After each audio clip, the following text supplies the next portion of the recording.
The wind pushed low and steady across the flats east of Stone Creek Junction, carrying dry snow that rattled like grit across windows and weatherboards. The town, if it could still be called that, wasn't much more than two alleys of tired buildings and men trying to outlive whatever bad turns had brought them there.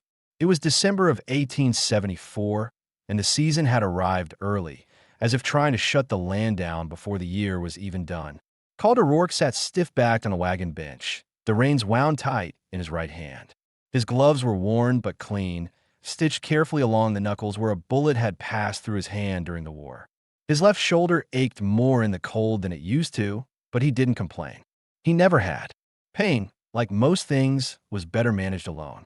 He didn't like coming into town. He didn't trust the way people looked at him, some with expectation, others with quiet resentment. He had money, land, and stock, and he kept to himself. That made him a man others talked about when he wasn't around. Still, once every 2 weeks, he came into Stone Creek for supplies. Flour, salt, ammunition, tools, coffee. He didn't linger, didn't talk unless pressed, and didn't sit for meals or cards. He was known to be fair in business, exacting in labor, and quiet to the point of discomfort. He hadn't taken on a ranch hand in 3 years. He hadn't invited anyone to his land in even longer. But he still came, because he needed what couldn't be grown or built.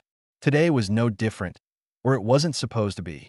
The buckboard came to a halt beside the feed store, wheels crunching across frost-hardened dirt. The geldings, strong and calm, stood with steam curling from their nostrils. Calder stepped down, boots hitting the ground with the kind of quiet weight that said he wasn't here to socialize.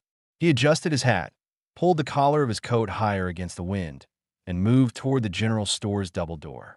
Then he stopped. Something in the corner of his vision flickered wrong. A sound, not loud but off. He turned slightly, looked toward the narrow gap behind the feed store where sacks of old grain had been left to rot. It was where the back alley dipped into shadow even during daylight. There it was again. A cough. Small, dry, strained. He didn't move right away. He listened, waited. Another cough, this time followed by a short, wet gasp and a rustle of fabric. Calder looked down the alley, eyes adjusting to the dimness between buildings. At first, he saw nothing but slumped burlap and scattered snow. Then his eyes caught the shape of a woman crouched low, a child leaning in her side. 2 more children were tucked beneath her coat, one nearly hidden. They weren't begging. They weren't even looking his way. They were just surviving. Calder's jaw locked. His eyes scanned the woman's shape. A shawl torn at one edge, boots split open at the toe, fingers red with cold where she held the smallest child close. Her face looked hollowed out, not just from hunger, but from a stretch of time hard enough to drain expression away. The older 2 children were still, unnaturally still. Not bored, not sleeping, just quiet, like they knew not to move. He stood still a moment longer, weighing it. This wasn't what he came for. He didn't need to get involved. He didn't owe them anything. He had enough food for himself and barely enough firewood to last through the next storm if it came heavy. But something held him there. Maybe it was the child's hand clenched on the woman's coat. Maybe it was the way she kept looking down, not ashamed, not pleading, just trying not to make a scene of her own need. He stepped forward, slow. "You got a name?" he asked. The woman didn't raise her head. Her voice came low and quiet, like she hadn't spoken all day. "I don't need nothing, sir." He looked closer now. Her jaw twitched slightly, tightening, holding something in. The child on her lap stirred, whimpered once, then went still again. There was a sick sound in the little boy's breathing. Shallow, dry, too fast. "You got 3 with you," Calder said, more to himself than to her. "One's burning up." She didn't reply. Maybe she didn't trust her voice. Maybe she'd learned that when men talked like this, ended badly. He took a step back, looked at the wagon. "You ride?" he asked. "I said we don't need nothing, Dot. You need warmth. You need food. And you need a stove to dry those coats before they freeze to your skin. Get in the wagon." She didn't move. Calder didn't repeat himself. He just walked back toward the buckboard and stood at the side, hand resting on the edge. After several long seconds, she moved, not with panic or rush, but with the heavy caution of someone who'd had kindness used against her before. She rose, careful with the youngest, and gathered the other two with a whisper too soft to catch. They climbed into the wagon together, huddling in back near the sacks of feed and a canvas tarp. Calder climbed back up into the driver's seat, took the reins again, and without a word, turned the wagon toward the road out of town. He didn't know her name. Didn't need to. He'd made his decision. The road out of Stone Creek Junction narrowed into a brittle line of frozen ruts, winding east through low hills and the jagged backs of weather-stained mesas. The snow had crusted to the ground, not deep, but slick, and the wagon wheels cracked through it with every turn. The sky had shifted to a heavier gray, thick with the smell of more snow coming. Calder Rourke kept one gloved hand steady on the reins and the other tucked close against his chest where the ache in his shoulder had begun to stir again. But he didn't mention it. He didn't look back. He just drove. In the back of the wagon, Ellen Ray sat pressed against the sideboard, her arms around her youngest son, Jesse. He was 4 and light as a sack of grain. His head rested in the crook of her shoulder, fever making his breath shallow. The other two, Addie, the eldest at 10, and Tom, barely 7, sat huddled beside them beneath the old horse blanket the man had handed over without a word. Ellen kept her eyes low and her body braced for change. She had learned that kindness could vanish without warning, that help sometimes came with a price named later. But so far, the man said nothing, just drove that wagon like it was any other day. His name hadn't been given. She didn't ask, but she recognized him now. Rourke. Calder Rourke. She'd heard the name whispered in town. The cattleman who lived out past the Black Mesas. Alone. Had money. Had land. Didn't trust a soul. Folks said he'd fought in the war and lost his brother out on some ridge in Tennessee. Never remarried after. Never invited company. The kind of man who didn't ask and didn't explain. Ellen looked down at Jesse's flushed face. His skin was too warm, too damp. His lips cracked where the cold had touched too long. Her chest tightened with guilt because she'd let it go too far. Because there were only so many doors you could knock on before they stopped opening. Because she didn't know where else to go once the last barn threw them out.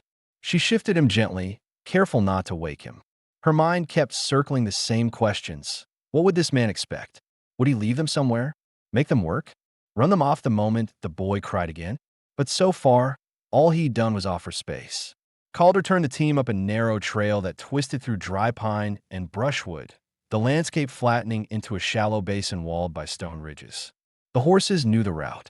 They didn't need commands, just the rhythm of his hands. By mid-afternoon, the sky darkened further and wind began to kick across the basin like a warning. Then the ranch came into view. A low, square house of pine timbers and a broad front porch sat tucked against a small rise. 2 barns stood nearby, the larger with one lean-to cave from an old storm. A chicken coop sat lopsided, but still standing near a fenced patch of dormant garden. Smoke rose in a thin thread from the house's chimney. The place was quiet. No dogs, no men, just land, wind, and the smell of wood smoke. Calder pulled the wagon around back, near the smaller barn, and stopped. He stepped down without a word, then turned and looked to Ellen, not impatient, not sharp, just watching. "This way," he said. She climbed down slowly, adjusting the blanket around the boys. Addie followed without hesitation, her boots scuffing the frozen ground. The girl had her mother's eyes, careful but steady. Calder led them toward a squat wooden bunkhouse a short walk from the main home. He pushed the door open and stepped aside. There's a stove. Wood's dry. Floor ain't fancy, but it's solid. Won't leak. You'll need to light your own fire. Ellen hesitated, then nodded. Thank you. He looked at her for a moment longer. You'll find water in the barrel out back. There's soap and some rags on the shelf. She didn't ask what came next. Didn't ask how long they'd be allowed to stay. She just stepped inside, her children following. Calder closed the door after them, then turned and walked back to the main house. His hands were cold, but his mind was restless. He wasn't used to sharing his land. Wasn't used to hearing voices other than his own. He told himself it was temporary. A cold night. A sick child. No reason to turn them away. Still, he could feel the weight of it. Not regret. Just a strange pull of something unfamiliar. He lit a fire in his own hearth, boiled stew from what he had left, and cut 5 slices of bread instead of 1. Then, without knocking, Without saying anything, he walked to the bunkhouse and left the pot, the bread, and a tin cup of boiled water on the small wooden bench outside the door. He didn't wait for thanks. He didn't hear footsteps.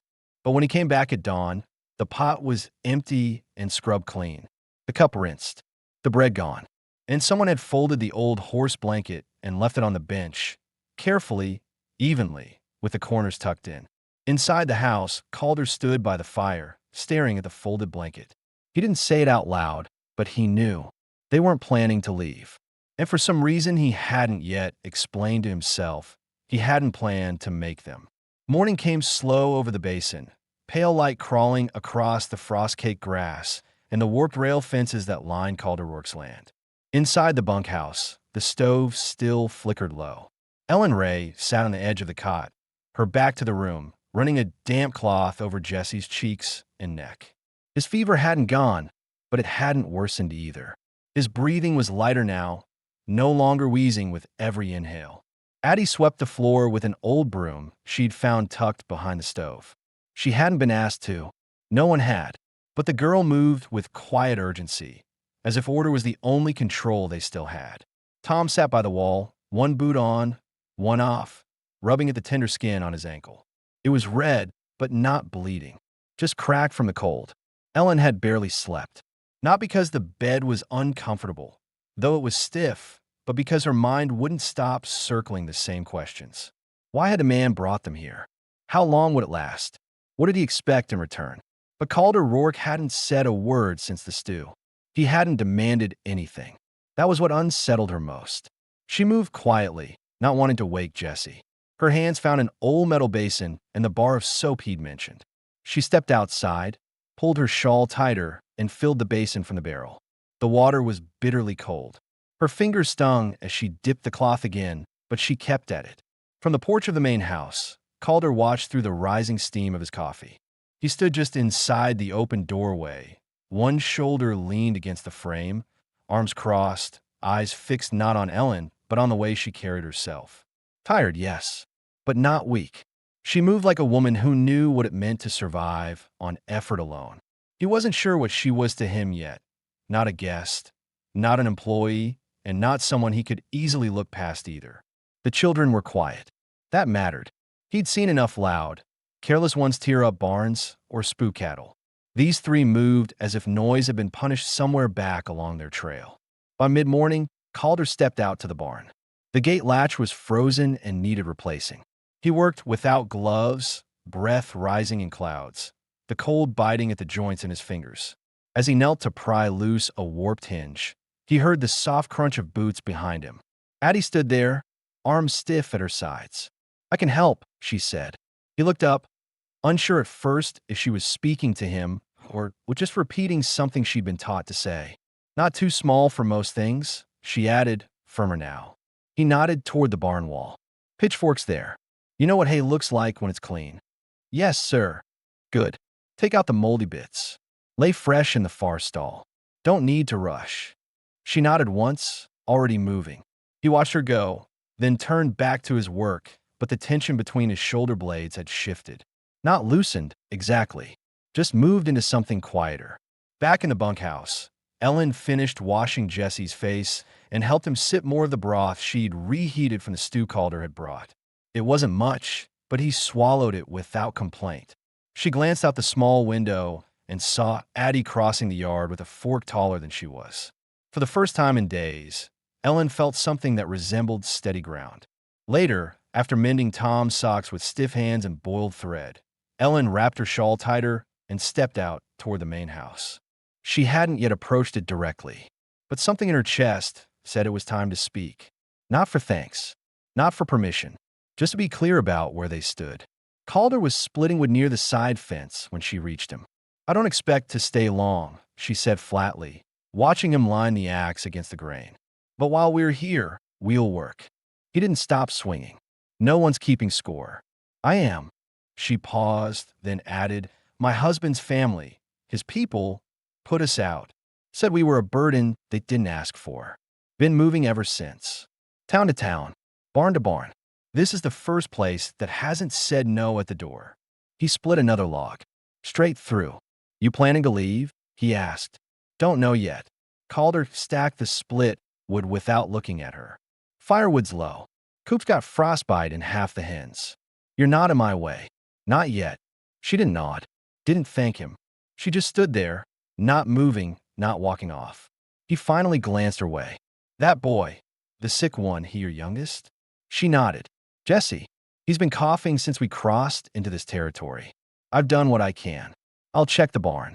Might still have a bottle of laudanum. Small one. Kept it from last year's lung rot." Ellen didn't ask why he hadn't already brought it. He didn't explain why he was offering it now. That evening, a clean blanket appeared on the bunkhouse porch. Alongside it, a bottle, half full, with a cork stopper and a folded scrap of paper. 3 drops only. Not more than twice a day. Ellen took it without a word. Later, as the wind kicked up and the stove glowed dull in the dark, Jesse fell into his first deep sleep in days. And outside, Calder sat on his porch with the fire poking orange through the cracks in his stove, listening to nothing but the quiet. He didn't know what this was. But for now, it didn't need a name. The days that followed settled into a rhythm that no one dared call normal, but wasn't unfamiliar either.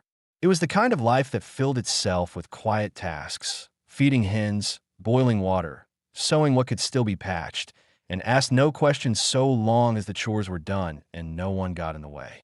Snow came again in thin sheets, dusting the roof of the bunkhouse and whitening the fence posts. The wind blew dry, but not fierce enough to keep people inside, and the silence between the two buildings, the main house and the bunkhouse, became something closer to understanding than distance. Each morning, Calder Rourke stepped out of his house before first light, lit the stove in the barn, and began his work without speaking. If anyone watched him from behind a curtain, he didn't notice, but didn't care. Ellen Ray noticed everything. She watched how he moved with the same restraint every day, how he checked each latch by hand even if he'd fixed it the day before, how he paused a second longer when he passed the corral gate, as if expecting something that never came. She saw a man who kept himself out of reach, not out of pride, but out of something older. Maybe grief, maybe habit. By the end of the week, she had memorized the structure of the place. The main house had 2 rooms. The barn held 3 stalls and a feed room. The well pump stuck once every 3rd handle pull. There was no sign of anyone else. No hired men, no family, no visitors. Calder ran the entire ranch alone. The children followed suit. Addie began checking on the hens before Ellen even asked. Tom limped out every morning with a cracked bucket to fetch water. Jesse slept better now, and though he didn't speak much, his color had returned.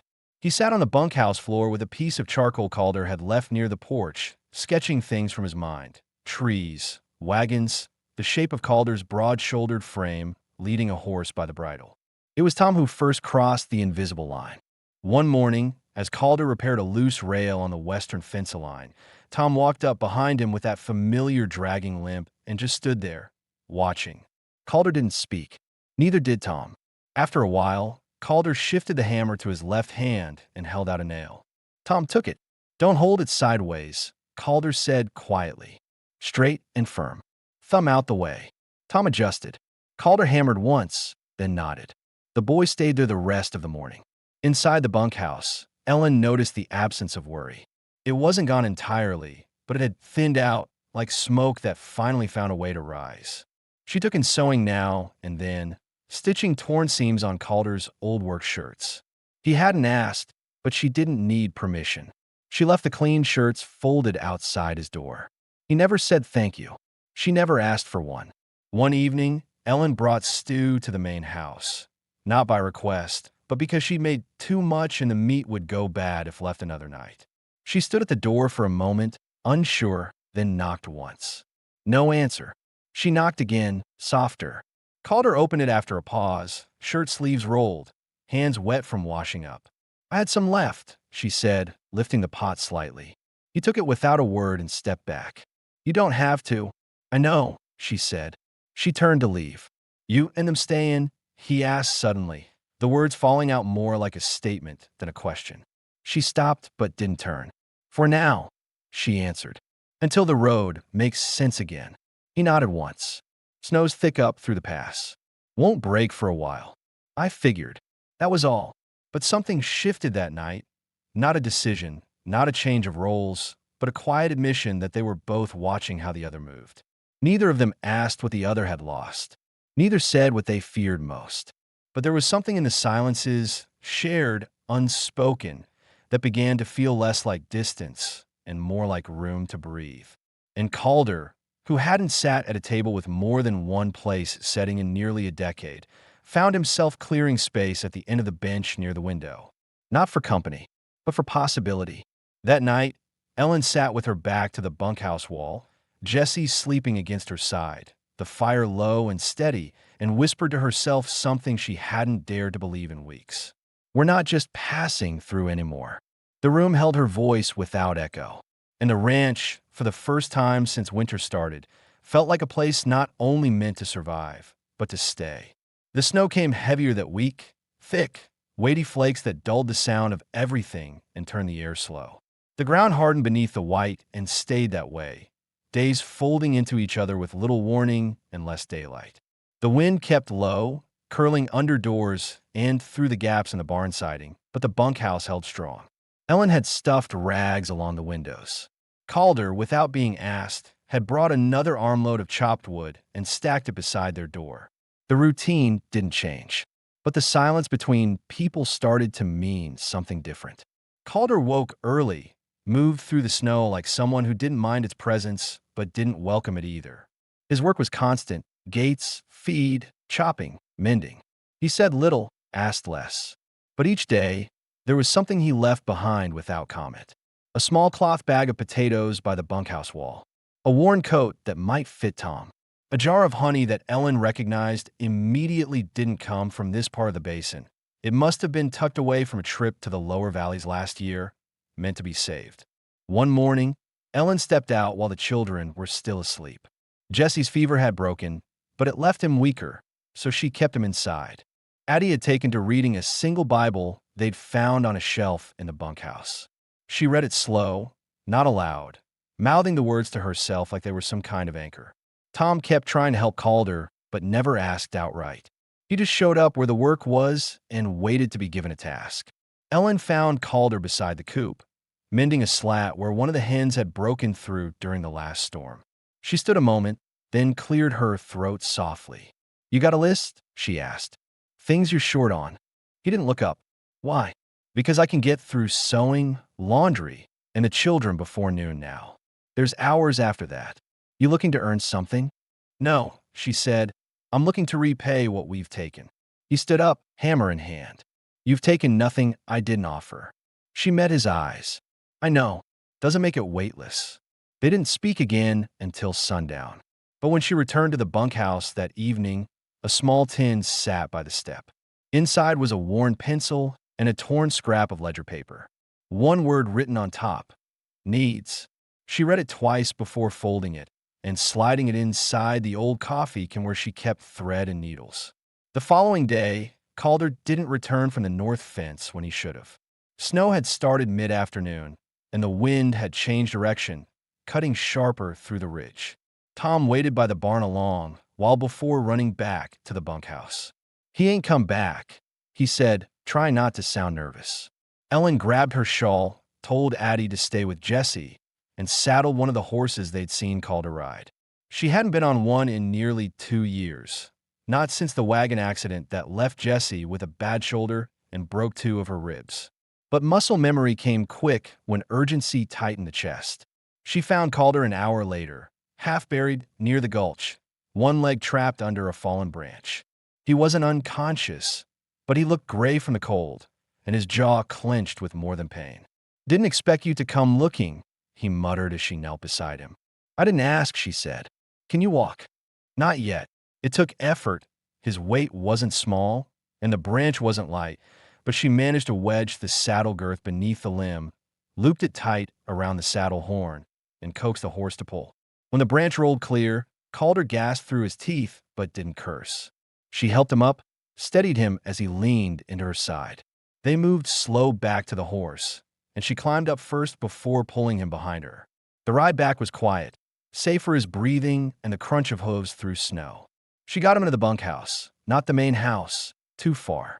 Tom stoked the fire while Addie laid out the bedroll near the stove. Calder didn't argue. Jesse looked up from the corner, blinking slowly. Ellen wrapped his ankle with what she had, clean strips of cloth soaked in warm water. It wasn't broken, just twisted hard. When she finished, she looked at him. You should have had someone with you. I haven't needed anyone, he said, tone dull. You do now. He didn't reply. But when she stood to leave, he said quietly, thank you. She paused, not because of the words themselves, but because of the way he said them, like they'd been sitting in his chest for years and had just now found their way out. Later, after the children were asleep, Ellen sat by the stove and stitched the lining of one of Calder's coats. It had ripped at the shoulder. She worked slow, precise. And when he stirred and opened his eyes, she said only one thing. You're not alone out here anymore, whether you asked for that or not. He didn't answer, but he didn't look away. The storm broke the next morning. Not with violence, but with silence. The kind that comes after heavy snow has stopped falling and before anything has begun to melt. Everything outside the bunkhouse window was still, wrapped in white and cold. The world hadn't vanished, but had been put on pause. Inside, the air was warm with fire, the scent of boiled oats rising slow from a pot set near the edge of the stove. Calder Rourke lay propped against the wall with his leg bound and resting on a folded blanket. His face was drawn, not from pain so much as from unfamiliar stillness. He wasn't a man used to being tended to. He wasn't a man used to waking up with people in the same room. Ellen sat by the stove, quiet. She hadn't asked how he'd slept. He hadn't offered. But when she handed him the cup of coffee she'd made, he took it with both hands. Foot's still bad, she said. Will be for a few days, he replied. You'll be staying here, then? He didn't argue. That unspoken arrangement settled between them. Calder remained in the bunkhouse. Not because he asked to, but because it no longer made sense to push the line that had already moved. Ellen kept watch over his ankle, changed the wrapping twice a day. The children adjusted quickly. Addie read aloud each evening by lamplight, her voice soft and halting, stumbling over words she hadn't seen in years. Tom spent more time with the horses, dragging his limp behind him like something earned. Jesse drew pictures on spare scraps of paper Calder had given him from an old ledger, stick figures, barns, fences, and one particular sketch that caught Ellen off guard.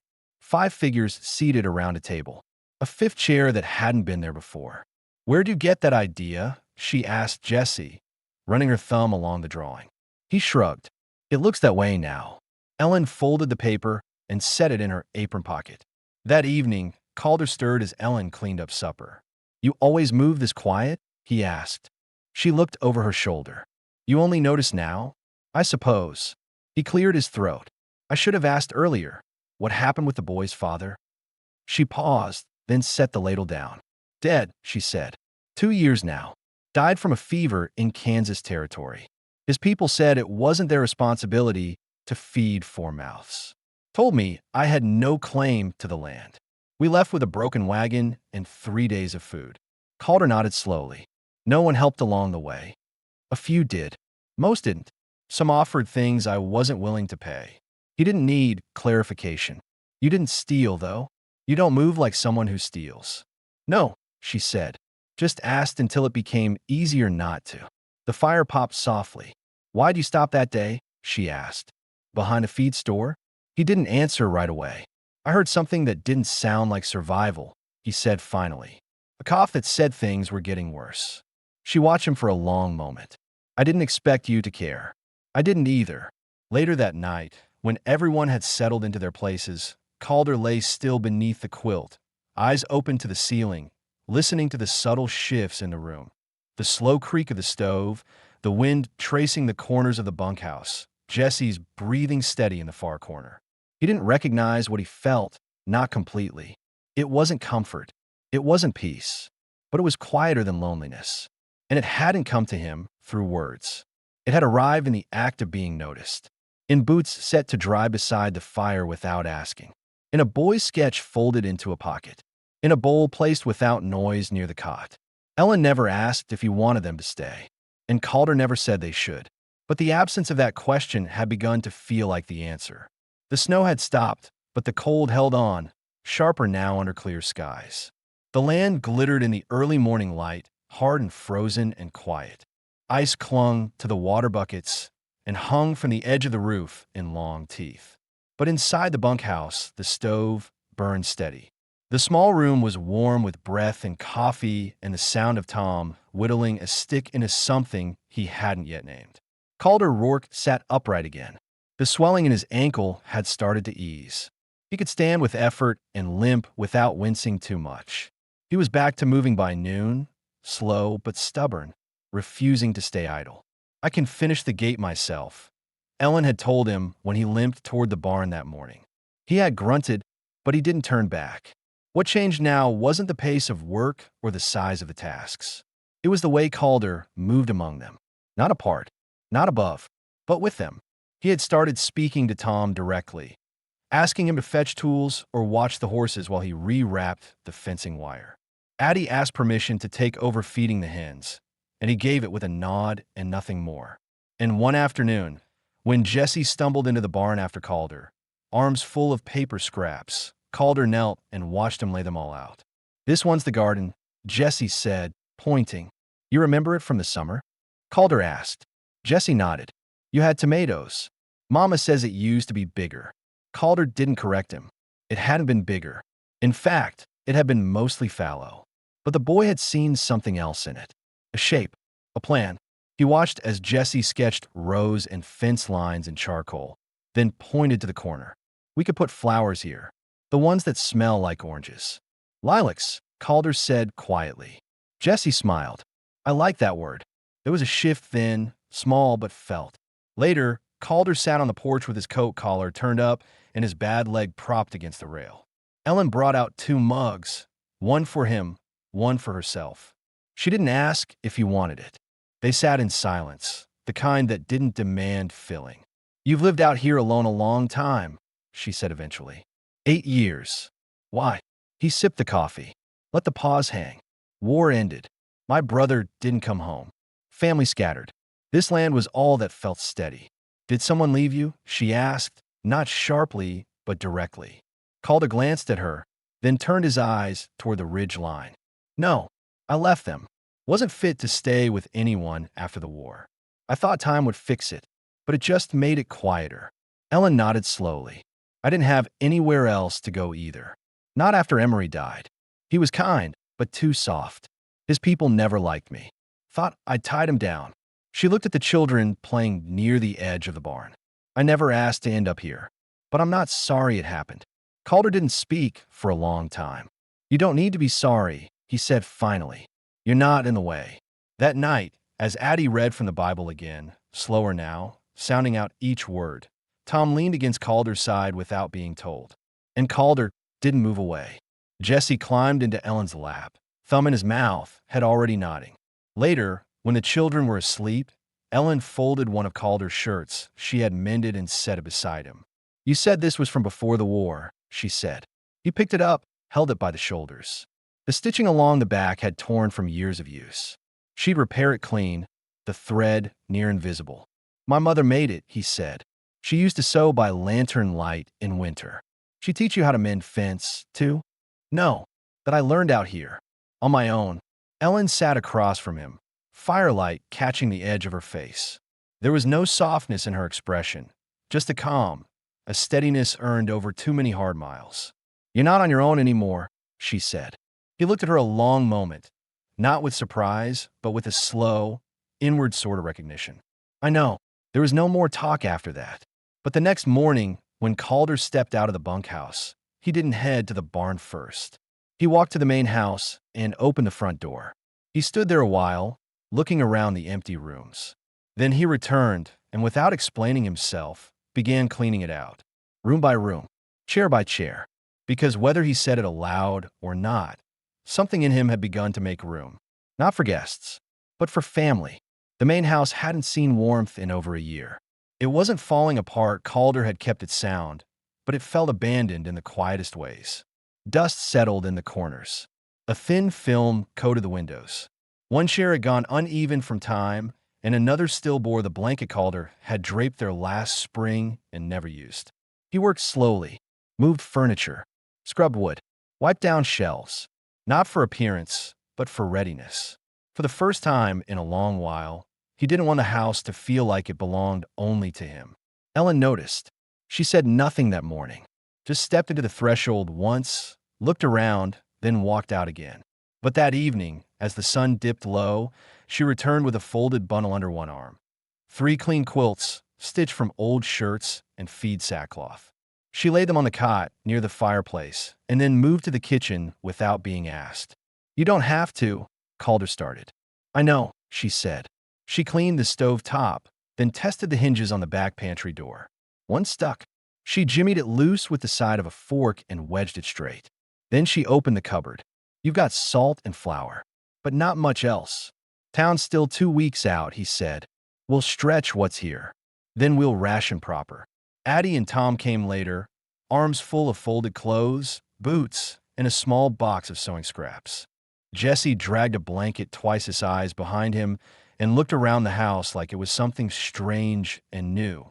The smell of pine from the dried floorboards had returned under the heat of the relit stove. By nightfall, they had moved in. No ceremony, no speeches, just the quiet sound of boots on a swept floor, chairs being pulled out, blankets being tucked, water boiling. Calder didn't say it, but he saw what had changed. There were voices now, small ones, questions, a laugh from Jesse when Tom dropped a spoon, the squeak of a chair when Addie read aloud, back straight and voice low, pausing to ask how to pronounce forgiveness. Later, when the children had settled in their new corners, Ellen stood at the table, folding what remained of the day's laundry. "You ever had anyone else live here?" she asked. "No," Calder said. "Not since the war." "No friends?" "No hands. Hired help, off and on, but no one that stayed." "Why not?" He took his time answering. "I didn't want to owe anyone. Didn't want anyone owing me." She nodded slowly. "And now, I think I stopped caring about that." She looked at him. "That's not a small thing." "I know." She folded the last shirt, stacked it, and set it on the shelf by the window. Outside, the wind pushed faintly against the shutters. "You ever think about leaving?" he asked. "I used to think about it all the time. Leaving everywhere. Not because I wanted to, but because I didn't think I was meant to be wanted." He looked at her fully now. "I don't think that's true," he said. She didn't look away. Not anymore. There were things Calder hadn't asked yet.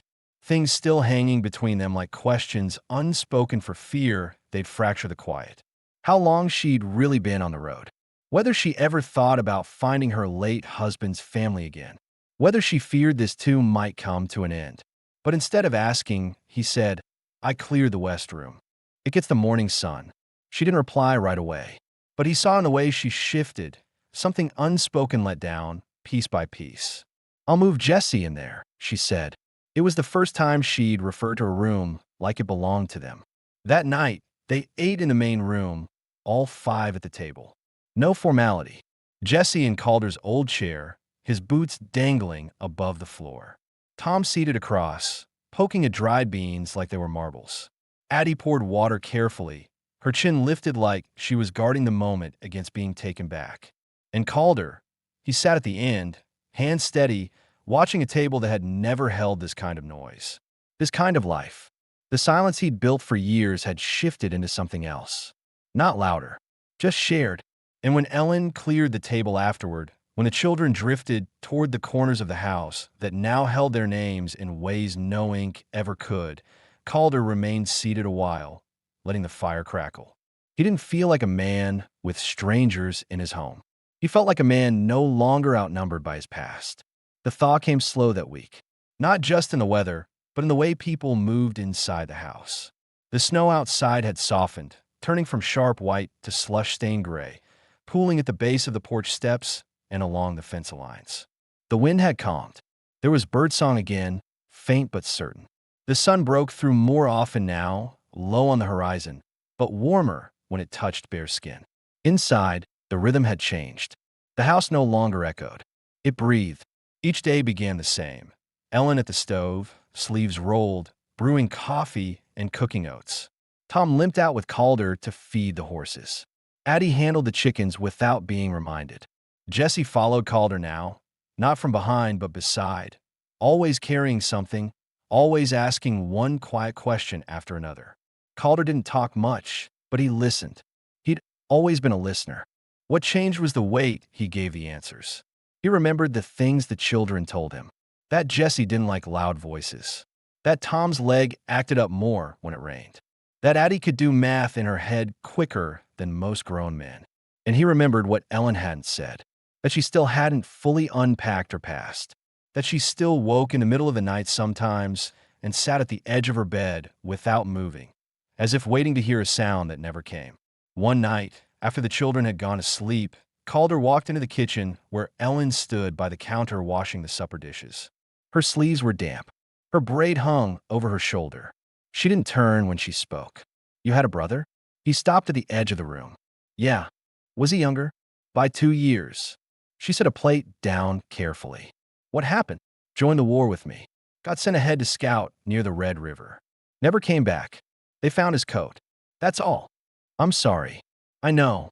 Silence held between them for a while. Not uncomfortable, just full. "You don't have any other family?" "No. None I talked to." He moved to the stove, poured himself a small measure of coffee that had gone bitter with time, but stayed warm. Then he leaned back against the counter beside her. "I should have died out there, same as him," he said. "But I didn't. So I came here, built this place up, thought if I kept it running, something would make sense again. Did it? Not until now." Ellen looked at him. "You built it for yourself." "I did, but I think I was waiting for it to belong to someone else." She studied him a moment longer. "Then why'd you wait so long to let us in?" He exhaled through his nose, not quite a laugh. "Because I never thought anyone would stay." The next morning, Calder handed Tom a list. "Supplies," he said. "We'll go to town tomorrow. Just me and you." Tom looked up in surprise. "Really? You're old enough. Strong enough, too. Just stay close to the wagon." It was a short trip, quiet and cold. Calder didn't need much, but he walked Tom through the store slowly, let him pick the nails and wire, let him count the coin and hand it over. No one in town asked about the boy. They didn't need to. Word had already gotten around. The man who never took help had brought in a child with his boots tied in twine and his name sewn into the inside of his coat. By the time they made it back that afternoon, the yard had changed. Addie had swept the porch clean. Jessie had laid out stones into the shape of a path. Ellen stood at the doorway with a jar of beans in one hand, the lid half sealed, cheeks flushed from cooking. And the house no longer looked like a man's shelter. It looked like a home. That evening, as the sun sank behind the hills and the sky turned to soft copper, Calder stood near the edge of the porch, hands resting on the rail.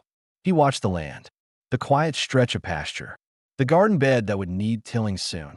The way Jessie walked, confident now, boot heels clicking as he led Addie toward the barn to check on the hens one last time. Ellen came up beside him, said nothing for a while.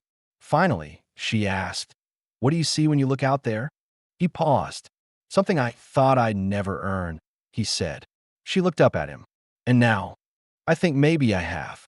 Inside, Jessie's drawing from weeks ago still sat folded on the shelf.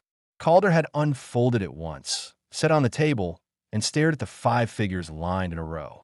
The 5th one had a hat drawn too big, lines crossed twice over the shoulders. Next to it, in the child's hand, had been a single word. "Pa," and Calder had not put it away again. Spring came without fanfare. The frost didn't vanish all at once, faded in pieces. The nights remained sharp, but the afternoons grew longer. The snow melted down into the soil, and for the first time since the year turned, the garden beds behind the house softened beneath the weight of Ellen's boots. She knelt in the dirt that morning, sleeves rolled, hands dark with earth. Jessie sat beside her, poking the soil with a stick, making rows. She showed him how deep to dig, how far to space the seeds. He didn't speak much, but he paid close attention. The way his fingers moved in the dirt had changed. Less tentative now. He wasn't afraid of breaking something anymore. Tom came back from the barn just after breakfast, his limp lighter, a coil of rope in one hand. He had built a habit of checking the corral before anyone asked. He liked things orderly. Calder had once asked why. "So the horses don't get nervous," Tom had said. "I don't like when they get jumpy." Addie sat on the porch steps with a book in her lap. It wasn't the Bible this time. Calder had brought a few old readers from town the week before. She mouthed the words quietly, frowning at the ones she didn't know, running her finger beneath the lines. Learning, like everything else on the ranch, came without a deadline. Inside the house, Ellen moved through the rooms like she'd been born to them. She hung laundry from a rope Calder had strung across the rear porch. She mended shirts without asking who tore them. She cooked without needing a list. Her rhythm had become the rhythm of the house itself. Calder had finished clearing the northeast fence line by mid-morning. His ankle had healed clean, though he still felt it in cold weather. He worked slower now, not out of weakness, but because there was no need to rush anymore. He had help. He had people to return to. He stopped by the garden afternoon, standing quietly while Ellen worked. "You've been planting early," he said. "Ground's ready," she replied, wiping her palms on her apron. "And we'll need it come June." "You planning to stay through June?" She looked up at him. "That a problem?" "No." He knelt beside her, the soil damp beneath his knee. "I cleared out the old storeroom," he said, "thinking we could fit another bed in there." She gave a soft nod. "You thinking ahead?" "I am." There was a pause. "You never asked what I want from all this," she said. "I figured you'd say it if it mattered." "It does," she said. "I want this to be ours. Not charity, not a favor. Just ours. It already is." Addie called from the porch. He drew another picture. Calder stood. Ellen brushed dirt from her skirt and followed. Inside, Jessie had laid the drawing out on the kitchen table. It was neater than the others. More shapes. A little more color. There was the house, the barn, the garden. 5 stick figures again. But this time, 2 of the figures were closer together, their hands drawn with a single, clumsy line between them. And beneath the picture, in crooked block letters, was one word. Home. Calder stared at it longer than he meant to. Not because he didn't understand it, but because he did. Ellen placed a hand on Jessie's head. "That's what you see now?" Jessie nodded once. "It's what it feels like." That evening, they ate outside. The table moved to the porch for the first time. The air was cool, but not sharp. The food was simple: cornbread, beans, a bit of meat Ellen had smoked in the back room. Calder said little, but his eyes moved from face to face as the children passed dishes without bickering, as Ellen poured coffee and leaned her elbow lightly against his arm. And as dusk fell and the children disappeared inside one by one, Calder remained on the porch. Ellen stayed beside him, arms folded against the evening chill. "You ever think about what comes next?" she asked. He looked toward the pasture. "Yeah," he said. "I used to think it'd just be me and the land. But now I think maybe we build something here." "You think the town's ready to see you that way?" "They already have," he said. "Last trip in, nobody looked surprised when Tom stood beside me." "Not surprised," she echoed. "Maybe just quiet. That's fine with me." There was a long pause between them. Then Ellen, calm and steady, said what she'd been holding in since the day he'd stopped in front of the feed store. "You didn't have to stop for us." "I know, but you did." He nodded. "And I'd do it again." The moon rose soft behind the trees. The wind barely stirred. Inside, 5 cups sat washed and turned on the counter. 5 places at the table. 5 beds, made fresh that morning. No one had asked what they were anymore. They just were. Family. And Calder Rourke, a man who once lived by silence and distance, now lived by presence, by the simple fact that he stayed. Not because he was needed, but because he wanted to, and no one would ever be sent away from that house again. Not while he was there to say, "Stay."